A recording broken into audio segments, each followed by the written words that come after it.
Kayo po ba mga bossing ko merong negosyo? Naku mga bossing ko, kayo merong negosyo, wag na wag kang magpapawala ng dahon na ito.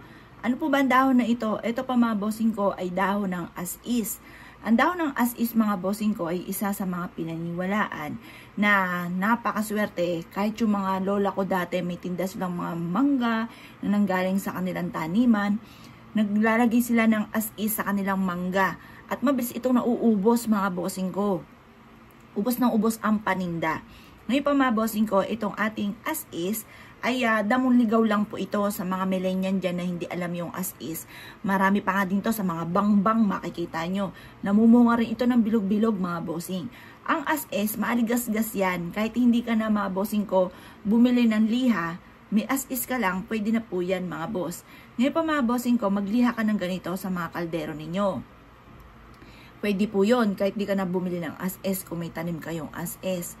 Ngayon pa mga bossing ko, ito yung ginagamit din na pampaswerte. Para yung pong customer natin, halimbawa, para siyang magnet, nagmamagnet siya ng maraming customer. Tapos kapag nakabili na siya sa atin, parang lagi siyang magpapaulit-ulit na bumili sa atin once na meron kang as-is.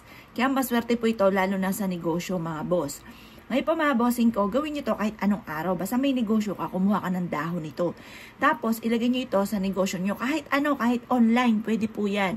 Ngayon pa mga bossing, kasi ngayon, millennial na po tayo mga bossing.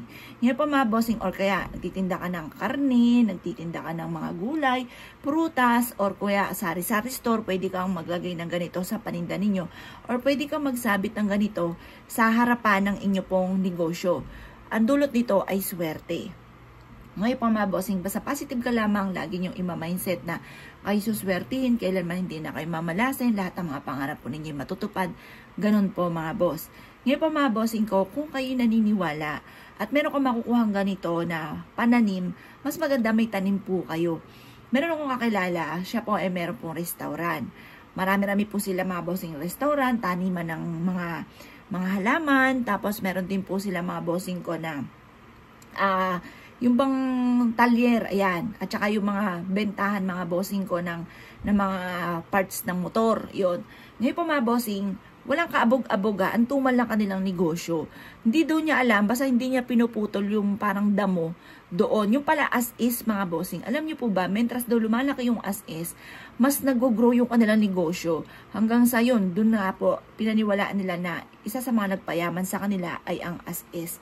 Yun nga po, sabi ko nga po sa inyo mga bossing ko, yung lola ko, nagtitinda siya ng mga gulay, ng mga prutas. Bata pa lang po, hindi ko naabutan yung lola ko. Bata pa lang daw yung mga nanay ko. Ganon. Kaya yung nanay ko, namana rin po niya yung mga pampaswerte. Pagdating sa usapin ng ganyan. Ngayon pa mga bossing ko, proven po ito ha.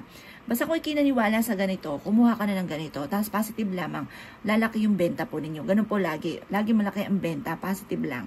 Kung ikinaniwala at naisyo po itong gawin, huwag na po kayo magpatumpik-tumpik pa. Makakatulong po ito upang sa ganun, masigit ka na makatrack ng swerte, lalo na sa pera.